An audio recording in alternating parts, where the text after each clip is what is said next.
Welcome to the Best by the Worst. The best movies of all time, reviewed by the worst possible critics. If you don't believe us, keep listening to find out.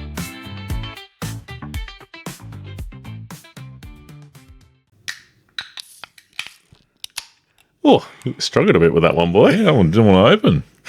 Welcome back to the Barrett and Aleks podcast. If you detect a lack of enthusiasm in our voice, it's because we just watched a 4-hour movie. Yeah. And that was a very long movie. I do... Oh, it only just fits. Oh, there was a big chunk of sediment in there. Oh, well, it's all flavour. I do want to attempt to make this episode a little better than the last. I think our last was potentially one of the worst. You reckon? Have you listened back to it? No, I haven't. Yeah, I probably don't.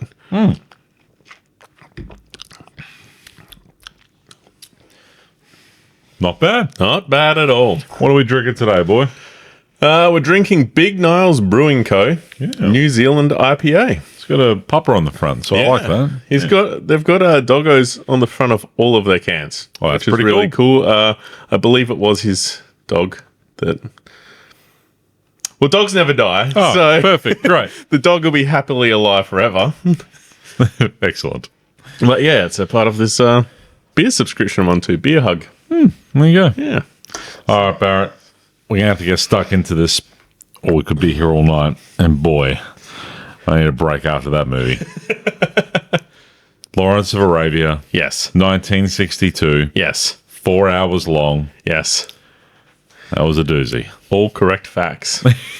Well, you want to give us your 12-second summary? Well, I do want to start off by just saying I've got like 4 and a bit pages of notes for 4 hours. I've had more notes for shorter movies because this is drawn out. Yeah. This bit. All right. Lawrence of Arabia, Best Picture, 1962. Had a budget of $15 million back then. Oh, yeah. What does that equate to now? $150 million today. Makes sense. Yeah. It was a big movie, big production, big oofs.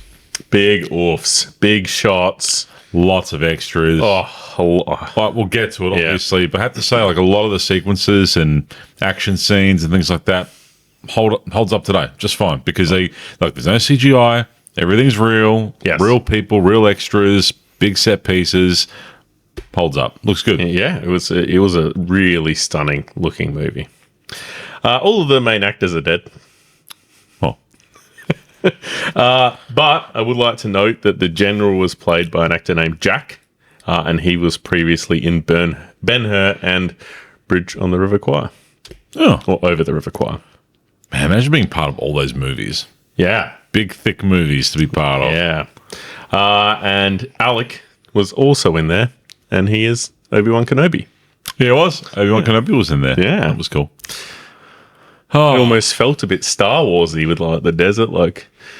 Yeah, he had a little bit of blackface going on though, so not super Star Warsy. All right, facts. 1962. Whoa! We do the same layout every This is episode. going to be a 4-hour podcast, let me tell you. So accelerate those notes. We've been going for 3 minutes. Calm. All right. Other movies that were nominated that year: The Longest Day, which is that been a remake? No, you're thinking of The Longest Yard. No, The Longest Day. I'm pretty sure it's a war movie, isn't it? Don't know, but kind of ironic because The Longest Movie won. Mutiny on the Bounty, the remake. Oh yeah, was nominated. Wow, it's crazy that both of them got nominated and one of them won. And To Kill a Mockingbird. Yeah, well, I mean, if you're going to lose to a movie, I guess Lawrence of Arabia probably is okay. The plot, British officer unites rival Arab tribes to fight the Ottoman Empire in World War One. Yeah. That's pretty much the movie. Yeah. All right, I'll see you next week. All right, hit me with the facts, 1962. And when you were researching, you said you found a doozy and you were really excited. And I said, I got like a couple of okay ones, but one of them I still don't really know what it means, but I'm going to read it anyway. But first of all, I'll tell you some of the boring ones. The Beatles make their radio premiere, so they're becoming a thing. Agent Orange is first sprayed in Vietnam. Yep. It's a bit of a hard right turn. Yeah. Yin and yang. First Walmart opens. Okay. The Cuban Missile Crisis begins. Another hard left turn. You'll like this one, though. Okay. You'll like this one a lot. Yeah. Dr. No, the first James Bond movie, is released starring Sean Connery. It's a great film. Have you seen it? No. Oh, I've watched it maybe 50 times. Of course, you've watched all of the James Bond movies 50 times, but none of anything else. You haven't watched anything else. It's Blue Heelers, James Bond, Top Gear, and that's it. Nicolas Cage. Nicolas Cage movies, but I won't hold that one against you. Australia fact: Indigenous Australians are allowed to vote. Oh, that's all right. That's a big step. And the one that I fell in love with, I'm reading this word for word. There's no. Is this a hard left turn? I don't know what it is. Okay. Yogi the Bear becomes the first creature ejected at supersonic speeds by the US military during testing of ejection seats. Like, hang on. They ejected Yogi Bear. hang on. My brain immediately went to like a stuffed teddy named Yogi Bear. But Yogi Bear, not the average bear, Bobo. no, I'm thinking this is way more dark. I reckon It is pretty dark. He gets ejected from a seat at supersonic speeds. Yeah, but I reckon they ejected an actual bear. I think they did. I think there was a bear. They nicknamed him Yogi because of the cartoon thing. And then they eject. Well, hey, how are you going to fit a bear in a. I'm going to have to do some more research on that. Did Yogi survive? Well, like you said, I don't even know if Yogi was a real thing. No, I think. Well, that's because you're the first creature. Barrett, they ejected a real bear. Right, we should move right along to the film. Poor Yogi. Poor Yogi. That is horrible, Alex. Yeah. Okay, Barrett, kick us off. All right. We've got 5 minutes remaining. You really want to get through this, don't you? Oh. All right. We open to scenes of a motorbike riding. Lawrence is riding it. He's going through like some foresty type windy roads. Yeah, just like typical UK road, right? Yeah. Just in the middle of the He is going quite fast. Yeah, foreshadowing. Yeah. He is wearing no personal protective equipment. Foreshadowing. He comes around a corner. There's cyclists all over the road. Swerves. Runs off the road. Dies. Yes. Lawrence is dead. Yep. End of the movie. Pretty much. And then they cut away. So basically they just kind of get through what happened to Lawrence in the aftermath of all this. So clearly he survived that part. And then, died at the age of 46 by crashing his motorbike. Yes. I thought you were about to say it backwards. What? But anyways, so he dies on his motorbike and they hold a state funeral. Yes, it's probably worth pointing out that this is a real story. How much of it is like 100% fact, who the heck knows? But it's based on a real guy who, obviously he died at the age of 46 of that car crash. Yep. The car crash, motorbike crash. But all the events are following his journey through that World War I Arab conflict. Yes. Right? Yeah. All right. So there's a state funeral being held, and then there's a journalist wandering around asking about his story. Yep. And people sort of start telling the story, and then it just cuts straight into the movie. So it's sort of like the movie's being told from the perspective of his friends, but it's not narrated in any way. It's just into it.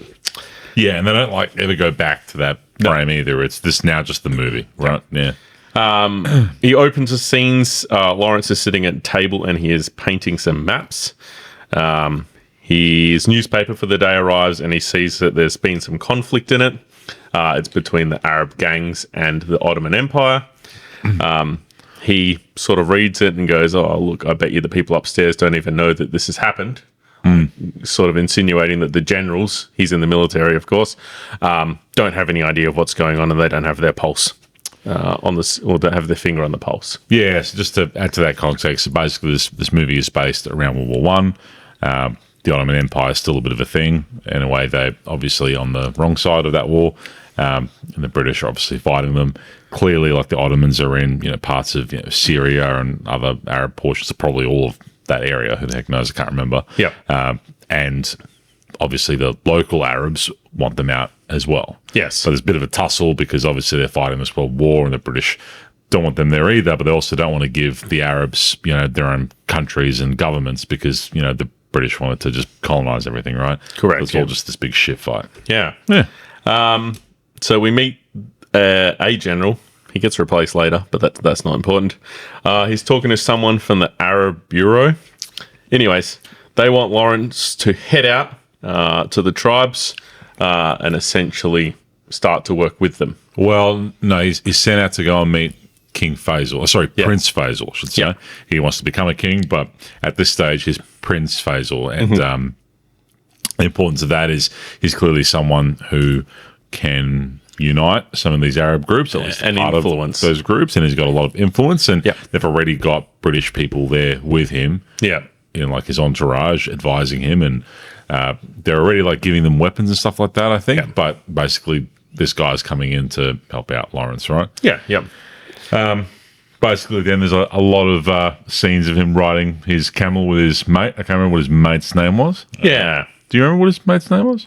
Anyway, he had like an Arab guide, right? Yeah, it's his Arab guide, yeah. The two of them on the camels, and it's kind of just a lot of long shots of the scenery. I think they filmed this mainly in Jordan and Morocco. Yeah. It looked really cool. Like I said, a lot of cool shots, just dragged out for a little bit, but it was them just kind of going through, getting used to the camels and everything, and understanding how things work with this guy, building a bit of a friendship with him as they go across the desert. Yeah, yeah. They arrive after a lot of desert scenes. They arrive at a well, and they're going to be drinking some water. And then a guy named Sheriff Ali, or Sheriff Al. We'll just call him the sheriff. The sheriff. He's like I don't know, how would we describe him? Well, he's part of a different like Arab group, I suppose you could say. Like a leader, I guess. Yeah, so he kind of comes in from. It was cool because like it was really far from the distance. It was kind of frustrating because the two of them just stood there for what felt like 20 minutes, not moving a muscle until he was so close. Then Lawrence's Arab friend was like, "Oh, I better go grab my gun." So he runs and grabs his gun, and then by the time he goes to point at old mate just shoots him dead. Yeah. I have a really cool fact about that shot. Oh, yeah? So that shot, as you could like tell, was shot so far into the distance that the person appears on like the horizon, and then we watch them get closer and closer. A special lens was built for that shot, and it was 482 millimeters, which is like a big lens. Yeah. Okay. Panavision were the ones that built it. They still have the lens today, and it's never been used since. So it was used for that one shot, specially built, never needed again. Well, yeah, it was a pretty cool scene. Yeah. So Lawrence is pretty upset because his mate's been killed. Yes. The other guy's, pretty nonchalant about it and just kind of like says, "Oh, well, tough luck. This is my well." Yeah, offers to help him. Yeah, it does offer to, take him to Faisal. But Lawrence is kind of pissed off that his mate's dead, so he said, "No, I'll do it myself." Yeah. And so gets his camel and goes off again to the desert and comes across one of the British guys who is already with Faisal. Yep. And then takes him the rest of the way to Faisal. But as that's happening, they're getting peppered by biplanes from the Ottomans. Yeah, dropping bombs on their camp because they're always moving around. Yes, and it kind of just highlights obviously the imbalance between them and their little swords running around with obviously Ottomans that have biplanes and artillery and guns and stuff. Yeah. The British guy that Lawrence meets up with says, as he's watching the planes fly over, I told him that he was too close. He was still within range and he wouldn't listen. And when they get there, Faisal's very quick to say, yes, I was wrong. Yes. I did also have a note in here, around about this time, Barrett got up to eat some chimkin. Oh. How was the chimkin? It was delicious. There you go. Nice. Yeah, I had a little chicken wrap. Yeah. Cross that off the list. It was a very important A note. little late lunch. All right. Basically, they meet with Faisal. They discuss the threat of the Ottoman Empire. The only option really is going to be to all band together and head in for a surprise attack. So, Actually, I looked this up because I had no freaking clue what was going on. Yep. So there's a little more to that. Basically, they had gone into like this big tent where King Faisal and the big wigs were, and the Lawrence, the other British guys were there. Yep. And basically, the British guys and what the army wanted King Faisal and the guys to do was go on and help defend the Suez Canal. yeah, From the Ottomans. yeah, Whereas Lawrence then chimed in and said, no, like you should do a surprise attack, go attack the Ottomans. That's what you want to do. Yeah. And now the British commanders were kind of pissed off, but Prince Faisal really liked that idea. But it required them to then cross this Narood desert, this big blank desert, right? Yes. Which they don't typically do because it's too dangerous. Yeah. To go and attack this city. It started with A, I can't remember what it was called. But that was the idea, go and attack, surprise attack the Ottomans and take that city over, which was a key strategic location. yes, Which the original plan was to go and defend that canal. yeah. So that's what they're going to do. Yeah, okay. So they want to cross this desert. There's some pushback because they say it's never been done before. It's most certainly death. And Lawrence just insists that they're going to go. Yeah. And then we have 20 minutes of desert crossing. Yeah. So he was given 50 men. Yep. And so at this point is now he's with also the guy that shot his mate because he's part of Faisal's entourage, one of the leaders. Yep. And so him, the sheriff, and 50 men are trying to cross this desert now. Yeah, yeah, yeah. They're not like friends at this stage. Spoiler, they kind of become friends. But Yes. at this stage, they're still kind of like, he's still pissed off he shot his mate. Yeah. And they make it. But in the process of making it, one of the people, because obviously exhausted crossing this desert, one of the people pretty much doesn't make it, falls off his camel. Yeah. And then Lawrence sort of makes a stand and says, no, I'm going back for him. Yeah, because they hadn't made it yet. They hadn't made it at But that they stage. knew they were past like the tough part. Yeah. And so they knew they were going to be by the wells by about 12 p.m. the following day. Yeah. So they were in the clear basically. And then they realized old man fallen off and no one knew kind of where he was or how far or long ago he fell off. Yep. And they were like, well, that's just his destiny, right? You know, then no one was going to get back for him. Yeah. But Lawrence goes back for him. Yeah. And Lawrence saves him He does. He finds them, chucks him on the camel, and brings him back. and it buys him a lot of, I suppose, credibility and Street influence cred. and street cred with all the rest of the Arabs because he saved old mate. Yeah, so much credit. In fact, he gets a brand new outfit. He does. He becomes Lawrence the White. Yep. He has a. If you watch Lord of the Rings, that'd be extra funny. No, I know of the Gandalf the Grey and Gandalf the White. Great. Well, somewhere right now, Josh is laughing at my joke. Not yet. I have to edit, upload. Yeah, 2 or 3 days when later, he hears me say that, he would have just you laughed. get a message from him like, "Yo, that was funny." Yo. Yeah. Anyways, a rival gang approach.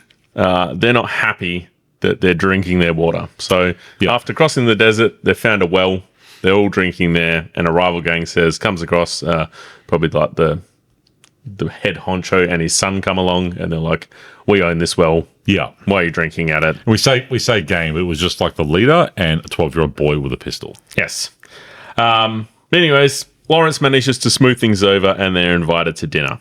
And then Lawrence ends up sort of convincing the rival gang to join his cause. That's a summary of what happens over a little bit of time. So basically convinces him to join Yeah. by offering him, so he convinces him that at this city, there's a whole bunch of gold, Turkish gold. Yeah. And says you can have all that gold. That's Yes. how he convinces him. Yeah.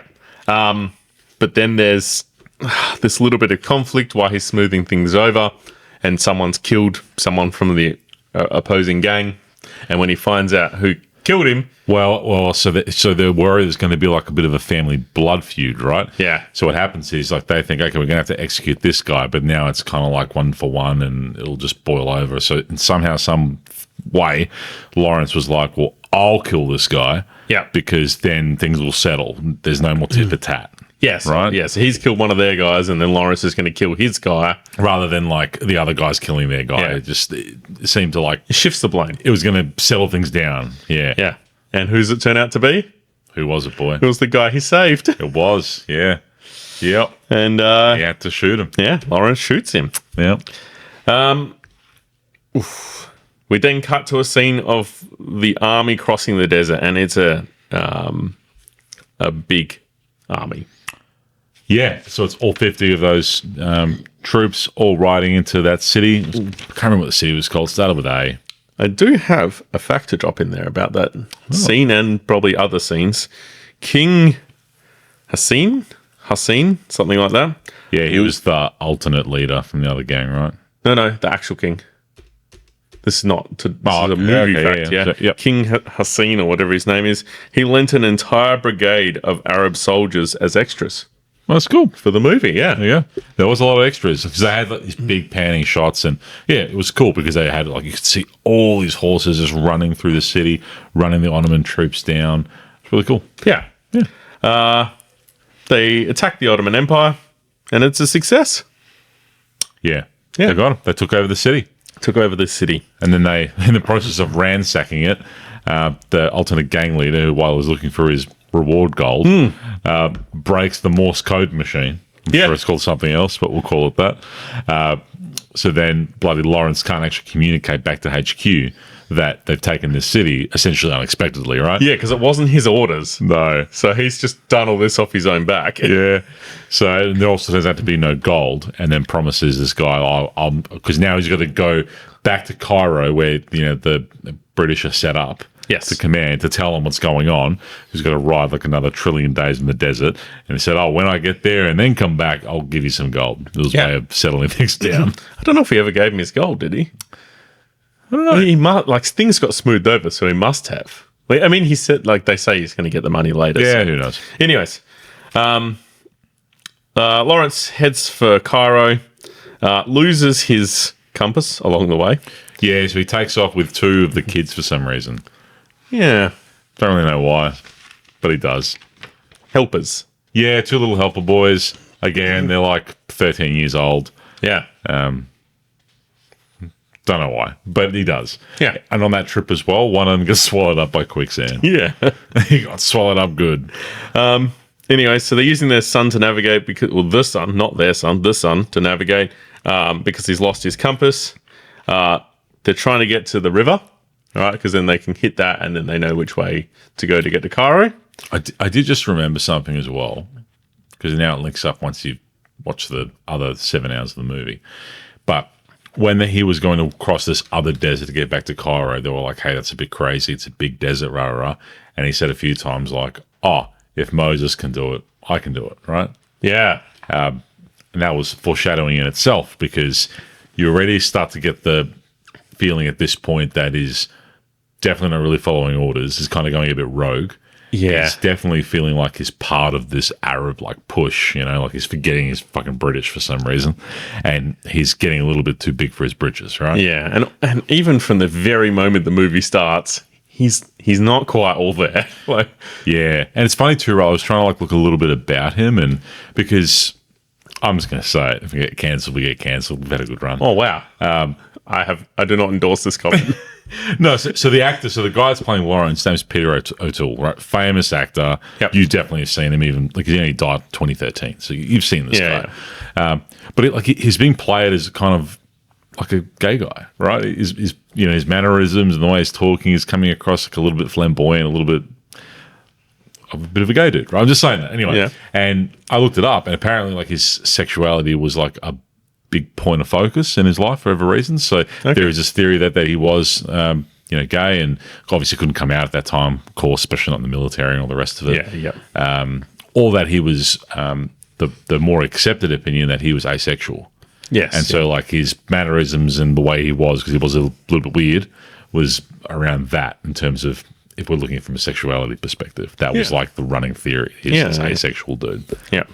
But I just felt like he was playing the character like he was a bit gay. I don't know. That's just how I watched it. Yeah. Right? Yeah. I can pick up on the subtle cues. Okay. Anyways, they're trying to get to this river. They get to the river. When they get to the river, there's a guy on a motorbike, and he's yelling "Hey, who are you?" Do you remember that guy? Yes. Yeah. The guy on the motorbike is the director of the movie. He did a cameo in his own movie. You know, if I was a movie director, I reckon I would do that too. Yeah, you want to be in your own films. Yeah, 100%. But always doing something silly, you know, like holding a pizza box. Like, what's his name? The Marvel guy. That narrows it down. No, the writer of Marvel. Oh, yeah. What's his name? Stan Lee. Stan Lee, when he's just fumbling around in the background of half of the first era of Avengers movies when he was still alive. Yeah. Well, there we go. So anyway, he gets back to Cairo. Yes. He's pretty upset because he lost one of his boys. Yeah. And he's also pretty upset because he almost died in the desert again. Yes. He drags the other kid that survived into sort of the officer headquarters. Yep. Because he needs to obviously talk to high command. And they're also dying of thirst. Yes. So it takes him in there to gets 2 nice, crisp, cold glasses of lemonade. Yeah, I would have probably gone for a beer at that point. I would have gone for water, but okay. And like all the other officers and everyone's in uproar because, you know, like Lawrence, I guess, can be there, but not the way he was presented on his you know, gowns and stuff like that. But the little boy certainly couldn't be there. But again, like Lawrence is like starting to have this little bit of a god complex, which just gets really worse. Yeah. And says, no, we're coming in here. So he sticks around, and when like the commanders and colonels come out to see what the commotion is, he quickly like is explaining, you know, what he's been able to accomplish, basically. Yeah. Yep. So he updates the command. They're not happy. They're not mad. Ultimately, they promote him. Yeah, he's now Major Lawrence. Yeah. And they send him back into the desert with weapons this time. Yeah, so they've agreed to give the Arabs like more weapons and money and all that to now push for this fight because they're really happy that they captured this strategic town. The one thing they won't give them, though, is artillery. So artillery is like considered at this point, World War One, that if you've got artillery, you're an independent like army, or you could be an independent army, right? Because you've got the gear to do it. Yeah. And so they don't want the Arabs to that. Again, like while they want to push the Ottomans out, they don't want to just hand over power to like, the Arabs, right? Yeah, classic British move. Well, yeah, classic US move, classic everyone move, Well, right? the British is America, right? In this. No. Wait. Well, anyway. Like the Battle of Independence and all that stuff, like it. They're as bad. It is the British. Anyway. So, what were we saying? So they got their weapons, but no artillery. Yeah. And then he goes back out there. Yeah. The media is now following him as well. Yes. Taking lots of photos of him, adding to his god complex. They start to perform attacks on trains. So it's to kick off this guerrilla war, basically, against the Ottomans, disrupt supply lines, taking out trains, things like that. Yeah. And it sort of backfires a little bit because as they conquer the trains, the gang members, they raid the trains. Yeah. They get everything they want. And they're like, oh, well, we've been paid and winter's coming, so They don't necessarily come back. we're out. But like some of them do because they're starting to follow Lawrence as much as, you know, these other king Arab people because he's got so much clout now, right? Yeah. And so some of them do, but yeah, some of them leave, and you know the British command's getting a bit, you know, freaked out about it. But Lawrence is, again, he's going full god complex at this point, and he's like, they'll come back for me. Yeah. The third train, so they do 3 trains in total. That one goes bad. One of the guys drops like That was the other boy. That's why he was so upset. So the other boy, the one that survived the desert, he was trying to put the detonator. He put the detonator temporarily in his like robe, and then he got lost. And then he tried to get another one, and then that one just exploded in his pants. Yeah. He died. Yeah. Well, yeah, but he was like dying, and this train was coming. So Lawrence had to execute him with the pistol. He's done a lot of executing in this movie. Yeah. He's done a lot of executing. He was very upset about that. He lost his other boy. He wasn't happy. Yeah, Lawrence is pretty low on people by this point. And it brings me to an interesting fact because the movie was banned in many Arab countries as they felt it misrepresented them and historical figures. Yeah, I did read something like that. Yeah. Then it ended up getting released. It was quite popular. It did, yeah. It was. I think they had like a private screening with like the king or whatever he is of Egypt. Ah, yes. And he was like, oh, yeah, this is not bad. And then it was released and it was The Arab Council approved it. Yeah. Whilst completing some reconnaissance on what he's going to do next, he's caught by the Ottoman Empire. Again, and he's trying to shrug it off initially before he's captured because he just thinks at this point it's at the peak of his delusion of grandeur, right? He's just like, I can do whatever I want, go wherever I want. No, I'm untouchable. Untouchable, right? Yeah. But the Ottoman guys were like, well, no, we can touch you. Yeah. and touch him they did. Oh, man. So they arrest him, and he's in like this Ottoman officer building, and the leader there is kind of talking to him, scoping him out a little bit. It gets real creepy real quickly. Kind of takes off his clothes, and then I think the line that sort of told me which direction this scene was going in was, "You have nice pale skin." Yeah, and we see some whipping, and then it sort of cuts away, and we don't fully see what happens. It's a weird scene, but I think it's heavily implied he gets beaten and then R-worded. Yes, and I did read that online as well, that's what happened to him. Yeah, now, they throw him out to the mud, and he didn't look very happy. I do want to talk a little side note here. When they take his shirt off, he has a scar on his shoulder that's like partially healed, and that's where he got shot whilst robbing the trains. Well, yeah, I mean, we kind of expected that, though. But that was really accurate. And what about the blood? But the getting shot in the arm thing was like we didn't really talk about that scene much, but it was, everyone knew he got shot in the arm. Yeah. But just to like point on the details they put into this movie, you paused the movie very early on. That's different for me. The blood, yeah. Cool. You want to talk about that? Yeah, so when his original mate on the camel got shot by the sheriff, I was watching it, and he got shot in the head, but the blood spot, as the scene's going on, because everyone's in that scene so you can see everything, was getting bigger and bigger slowly. So it was like an actual blood pack or something that, rather than just like a bit of makeup on the head and, he's dead. Yeah. Like, no, like this blood spot was just getting bigger and bigger across the whole scene. Yeah. Yeah. So Lawrence is beaten by the Ottoman Empire. We don't really think they knew who he was.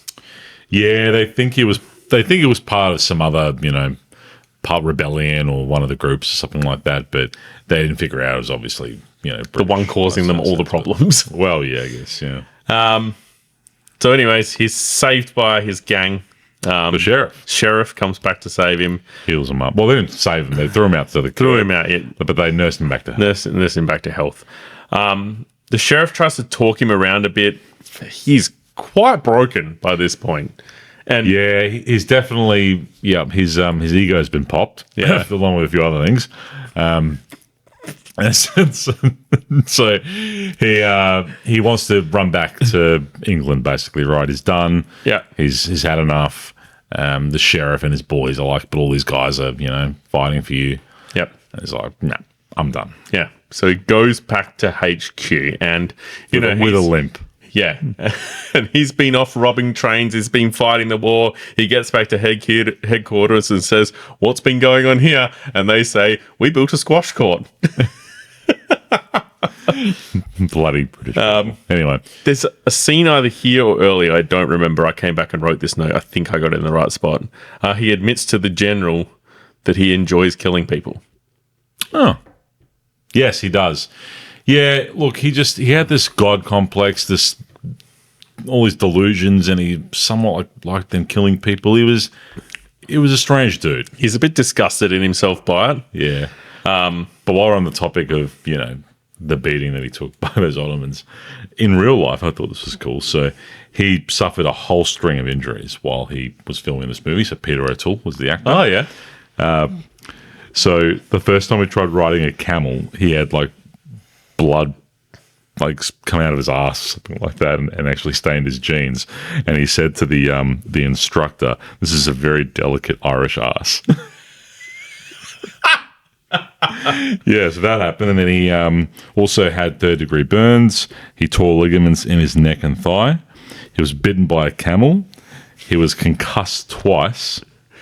He had an injured hand also because he punched a caravan window for some reason while he was drunk. And apparently one of the scenes, you can see his thumbs wrapped up with a bandage because of the caravan that he punched. Yeah. Oh no. He had a tough run at this one. Yeah. So Lawrence is back at HQ. He's admiring their new squash court. The HQ inform him that the land of the Ottoman Empire will be split between Britain and France. Lawrence hates this because earlier on he made them promise that that's not what they were going to do.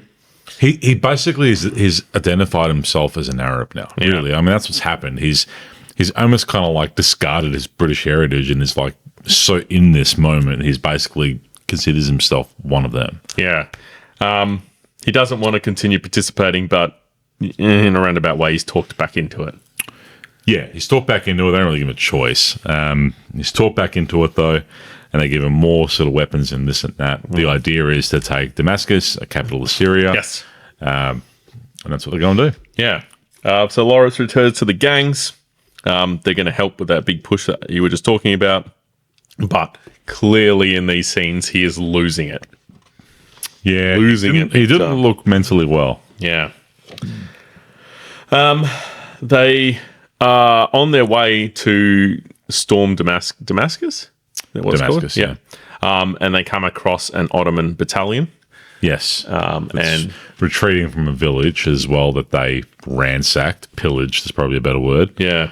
And so one of the guys that was from that village rides out because the idea is don't engage with them. It's not our goal. Yeah. And that's the sheriff's telling Lawrence, like, leave him alone. Just let him go. But one of his boys runs out by himself and gets shot and killed because he was actually from the village that they, pillaged and, killed and did all of sorts of other stuff to the people there. Yeah. And then Lawrence is just like, I guess suffered some of the same crimes that happened to that village to himself. And yes, you can see he's just twitching out. Just goes over the edge. And he just screams at everyone to go and run him down, charge him down, and leave no one left alive. Yeah. And then there's scenes of him just like standing there with his revolver in amongst the battle. And the Ottoman people are unarmed and they have their hands in the air and he's just shooting. And the sheriff is trying to stop him. Yeah. And he's like, not today, boyo. And he just keeps gunning them down. I do have a question for you. Did you notice that almost all movements in the movie went from left to right? Not particularly. Did you notice like every time we saw a big panning shot of like the military moving or anything like that, it was left to right? I feel like that's normal though. It's typical. Like, don't all movements happen from left to right? The director had a specific goal of moving things from left to right because he felt it gave the movie progression. Well, yeah, because everything's left to right. Well, unless you're Japanese and then it's up to down. That's the most racist thing you've ever said. I thought I was going to get cancelled. That's how they write. Yeah, I guess so. And doesn't someone write right to left? I don't know. Koreans? Anyways, moving right along. At the end of this battle, Lawrence looks at himself in his bloody dagger. And this cuts back to a scene we saw when he got his fancy new outfit. He pulled his brand new dagger out and looked at himself in the reflection and he was quite impressed with what he saw. Yeah. And now he looks at himself in his bloody dagger. It's become Lawrence the Red. Disgusted in what he sees. Now, I almost saw this scene, but my wife came to say goodbye at this exact moment. Oh, it was a pretty good scene. And her rather large pregnant belly obscured my view. So, yes, thank you for that. That's all right. But yeah, so that happened, and then off to Damascus they go. Yeah. Go in and take Damascus. Yeah, they capture it. Another cool scene, big battle. Yep. Take it over, and then it kind of then cuts into this big kind of government hole where, they're trying to self-govern and they're trying to have like this Arab... Yeah, the British Council. The British really aren't happy with how this panned out because the British are trying to take the land. Yeah. And then all the Arabs have come in as a part of... But they don't help themselves, right? They can't sort out, anything at all. They're just losing it. They can't get the electricity on. So all of the tribes, all of the gangs are looking after different aspects. One's looking after power, one's looking after water, one's looking after phones. They just want to fucking kill each other. None of them work. Like the phones don't work without power. The people running the power station won't do anything without water. The hospital's dying without water. So there's no water because there's no power. Yeah. It's just... So basically it just goes back to...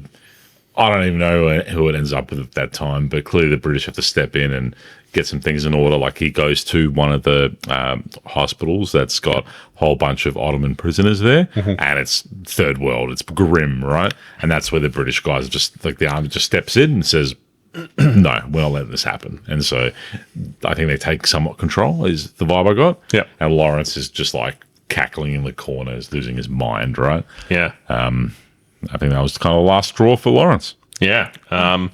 He's promoted again. He's colonel now for some fucking reason. Yeah, and he's sent back home to Britain. Sent back home. And it was interesting, right? Because as influential as he was, and clearly he's losing his mind, some of the bad stuff that he's done, but King Faisal, as he's now called, he's talking with, the British general and this other influential guy that's there, and he says that, let's call a spade, Lawrence is a two-sided blade. Yes. Right? And that we're both glad to see him go. Yeah. Right? Which I thought was a really good way to put it, right? He was on both sides, did a lot of good, but as much good as he did harm, really. Yeah. And he was unpredictable. Yes. And so they were both happy to send him home. I think making him colonel to acknowledge what he had done was part of that. Yep. But he had to get the hell out of there. Yeah, he did. Yeah. And so he did, and then he rode his little motorbike into a tree. Yeah, a little bit of a political ending there. Yeah. I have a question for you. Oh, that's the end of the movie, by the way. That's the end of the movie, yes. Yeah, question for you. Yes. How many female cast did you see in this film? The only time I saw any females was when they were up on a big ravine seeing out the 50 men before they were crossing the desert, and they were doing the... Do I have to bleep that out? That's what they were doing. I think that one's okay. Yeah, it was an all-male speaking cast. Yep. Wild. I mean, was it really, though? You think about the movie and the time. One woman talking, one female talking Well, for let's 4 face hours. it. In the British military during World War One, how many women do you think were there? Not many. In the Arab community, especially, and the ones that were fighting and making any decisions, How were the gangs? there where would were be the- no women there, mate. If the men are there, there have to be women. Otherwise, there's no more children. No. But they're in villages and stuff. They don't come out. Like, it's very old school. Even today, it's women, you stay in the home, look after the kids and cook. We're out waging war. It was very much, they were nowhere near that, mate. Except for that one scene where they were doing the little things, because clearly they were leaving their home, right? And the pin-up girl.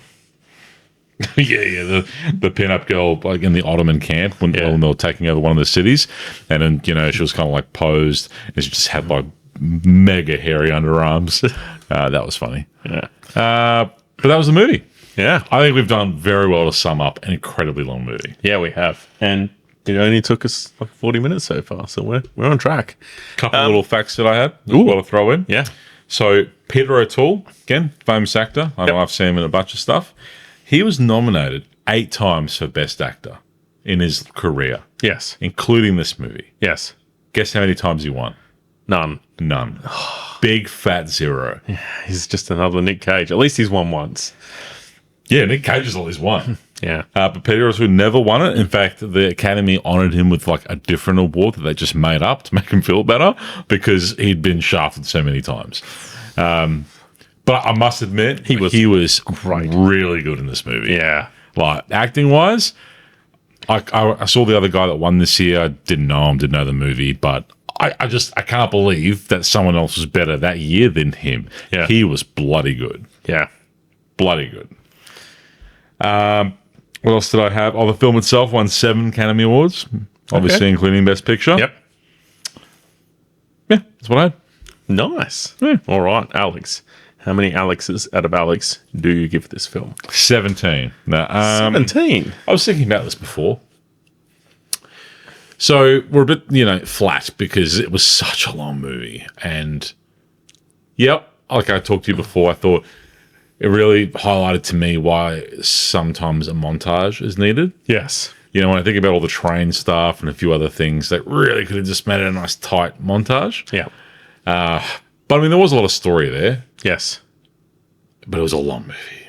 Yeah. It was a long movie. It was really good. The acting was excellent. Yeah. Story was cool. Stuff like it was a part of World War One, and that time I knew nothing about. Yeah. But it was long. I'm going to give it 4. A 4. A 4 stars. It was. I gave it written down ahead of time. 3.5. Nice. I felt that the way we are watching this movie is to watch the movie, but B, to try and write the plot. Well, I try and write the plot in something that's going to be able to be conveyed on a podcast. There was so much other subplot happening in this movie that may or may not have needed to be there, but there was a lot happening inside of the gangs that we didn't talk about. We haven't written down about lots of little scenes and things like that. What I did like as well is I found, especially for the time, the movie was quite balanced, where it was quite, I felt, fair to everyone except the Ottomans, but, fuck the Ottomans, to be completely fair. They didn't paint the Arabs in like a harsh light. Yeah, they called out some things, but I felt they were even, right? Yeah. They tarred the British with some stuff, they tarred the Arabs with some stuff and how they worked and the things that were going on. But I felt it was fairly balanced. Yeah. I feel like this is going to be one of the high scoring movies for the 60s because there's so many musicals and we hate musicals. Totally. Plus, it was just arguably, it was a really good movie. It was a really good movie. The action set pieces and everything that holds up this far along because of how they've done it. That's huge. Yeah. In fact, 3.5, I thought you might have given it more than 4 because 3.5 I think is quite harsh. I thought it was a very good movie. Yeah. Yeah. It's hard. It was just long. Yeah. There was also an intermission that lasted only a few minutes. There was no musical sections to fast forward. Oh, there wasn't. It was a long movie. But definitely the best movie of the 60s so far. Yeah. And you should definitely give this podcast a like and subscribe because we've given 5 hours of our life to this. 4 hours to watch it and an hour to record. It's the least you can do. Yeah. I think we have a couple minutes remaining. Yeah, we do. We're at 46 minutes. We're doing all right. Can I just do a quick check as to what the hell this Yogi Bear thing was? Yes, you can. Okay. If I might just pause while you I'm going to type in Yogi Bear launched from seat. I can't wait for you to get Yogi Bear cartoon stuff.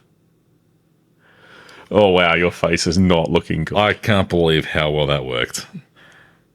On March 21, 1962, a 2-year-old American black bear named Yogi was successfully ejected from a supersonic Convair B-58A Hustler bomber to test a new escape capsule system. The test demonstrated the living creature could survive a high-altitude supersonic ejection. Yogi survived! Okay, horrible that they did it to him. I'm happy that he survived. The ejection occurred at 35,000 feet, which is almost 1,100 meters. I wonder if they made like a little bear oxygen mask. While the aircraft was flying at Mach 1.3 or approximately 870 miles per hour. The capsule. The bear was secured inside a specialized capsule designed for the B-58's defensive systems officer position, which included clamshell doors to protect the occupant from high wind, cold, and low pressure. The survival. Following ejection, a rocket booster carried the capsule 225 feet, so 225 feet, above the bomber before a parachute deployed, allowing the bear to land safely and unharmed 7 minutes and 49 seconds later. Black bears were used because their internal organs are arranged similarly to humans, making them suitable proxies for testing and effective extreme deceleration in G-forces and pilot. Post-test, although Yogi survived, in quotes, the flight, he subsequently euthanized to allow his researchers to examine his internal organs for signs of damage. Why'd you have to read that last part? Man, imagine you're that bear and you just experienced something that you don't even know what to think. And you survive and you're on the ground and you think, that was a wild ride, just for some boys in white coats to put you down so they could check out your internal organs. What a wild ride. I was going to ask you to bring up images, but seeing as you put such a sad ending on that. That's a good point. Is there a picture of him? Oh, no, Alex. Oh, there he is. Oh, oh no. I'm going to have to cut this whole part out. It's so sad. Oh!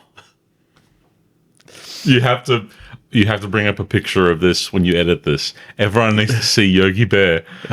Man, he looks high as fuck. You know what? Look at him. If that was like post fucking flight, I get it. You know who he is? He's what's the rapper that smokes a lot of weed? He's a Snoop Dogg. He's the Snoop Dogg. He's the Snoop Bear.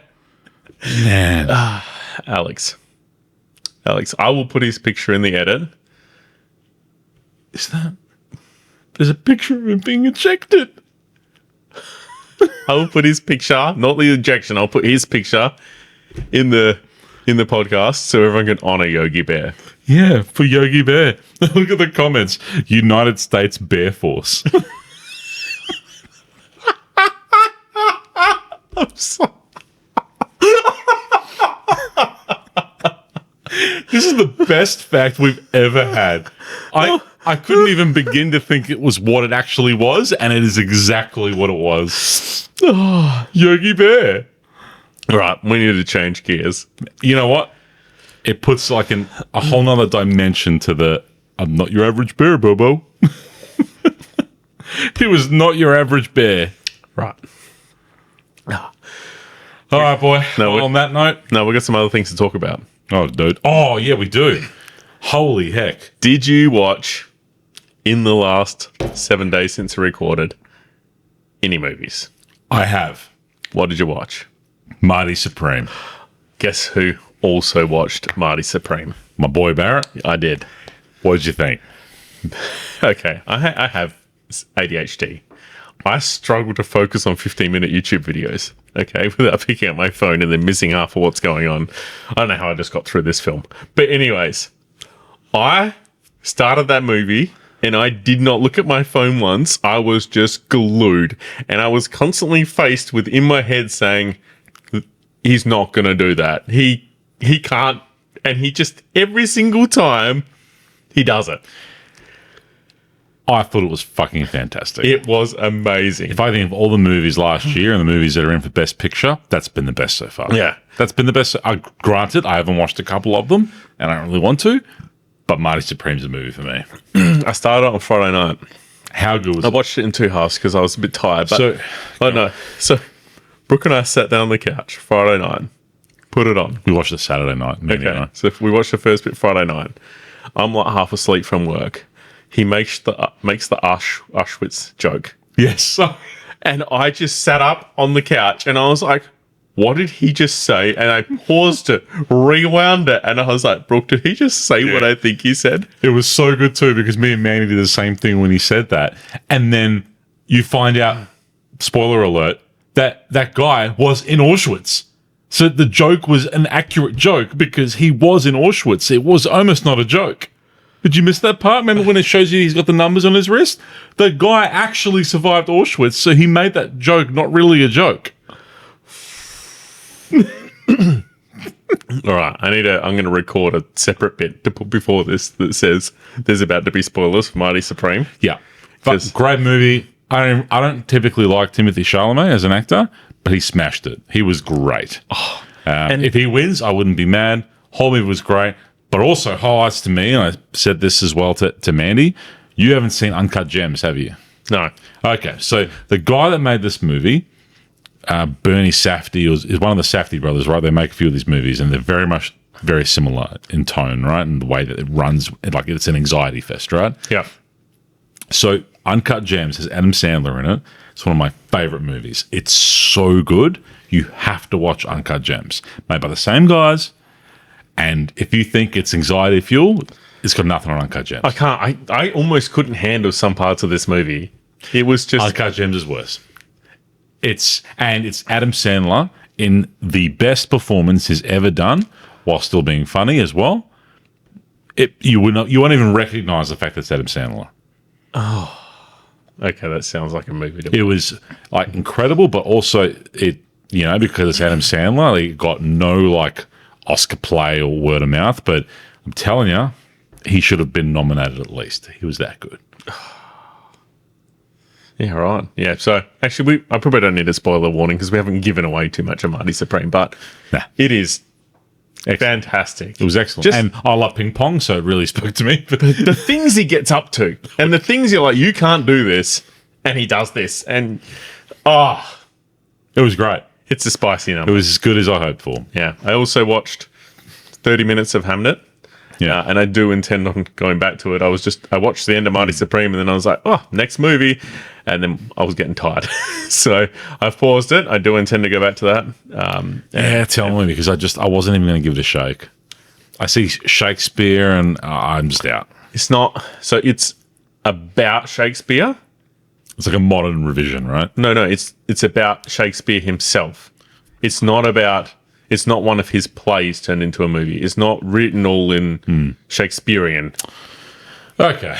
Well, you tell me. You watch the rest of it. You tell me if I should watch it. But, So it's his life, not his work. my award. Well, from the first 30 minutes, it's his life. I don't know. My award goes to Mighty Supreme. But also, when the Oscars actually play, do we have like a special edition episode? Well, I mean, we've talked about this for the last. We have to. It's the Oscars, right? I think we've been doing this for maybe and ultimately, it's going to be a movie that we watch together. Oscars. When did we think start it's- this podcast? I don't know, 23 maybe? No, it's not been going that long. know. Maybe 24, but I don't know when in 24. All right. And if we've missed 2 Oscars, but I think it would be really fun to have an Oscar viewing party and get like, I don't know, a few of the boys around, maybe Yeah, Faz, maybe Josh, maybe we just get on the beers, we throw some mics around, and we just we let just chaos happen, and we bleep out the Oscar party episode. could be an option. It's not an option. It's happening. How many more mics are we going to need? 20? Well, we've got 4 ports, and 2 people could share a mic each, All right. and everyone at home just can have no idea what's going on. So we've got 6 spots. If you want to be one of the lucky 6, let us know. This is happening at your house. Definitely not. I don't have room for 8 people. All right, so we're limiting it to 4 people. You, me, Josh, Faz. I don't think Faz is going to be excited for this. We'll make them excited. Yeah, okay. We'll offer them a free I think beer it's or like something. the 16th of March or something. Actually, it's can you Google it? Yeah, sure. Yeah, then we'll have a. I feel like it's going to be in the middle of the night, and it's going to be in a school night. 16th of March, Yeah, 7 a.m. our time. What day of the week is it? It is on Monday. All right, so we have to call in sick Monday. We have to. There's no choice. Every Baz can do it. He's got a business, so he can just not call in. He can call in sick on himself. yeah, So it's really just me, you, and Josh. They have to call in sick. yeah. All right, might be a plan. All right, and we're out. All right. Thanks, everyone. Dum, dum, dum, dum, dum, dum, dum. Barrett here. We just realised in the driveway that we forgot to review the beer. We got too excited about Yogi Bear, so apologies to Big Nars Brewing. We both gave the New Zealand IPA 6 out of 10.